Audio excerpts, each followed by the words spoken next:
Salam. Gəlin 17-ci sualın izahına baxaq. Bizdə burada deyir ki, A, B və C natural ədədləri üçün 2A plus B plus C böl 8 bərabərdir 50 olarsa, B-nin alabiləcəyi ən böyük qiyməti tapın. Bizdən B-nin ən böyük qiymətini istəyirsə, biz A və B-yə, A və C-yə ən kiçik qiymət verməliyik.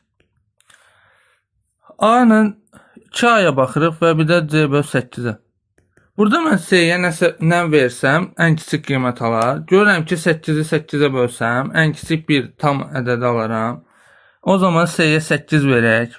8-i 8-ə böldükdə ən kiçik 1 alaram. Burada isə ən kiçik olması üçün 2-ni nəyə vuraram? Ən kiçik olar, 1-ə vurarıq. A-ya da 1 versə, 2 vurulsun 1, 2 edəcək. Ən kiçik qiymətləri tapdıq. A-ya 1 verdik, C-yə 8. İndi gətirək, yuxarıda yerinə qoyaq.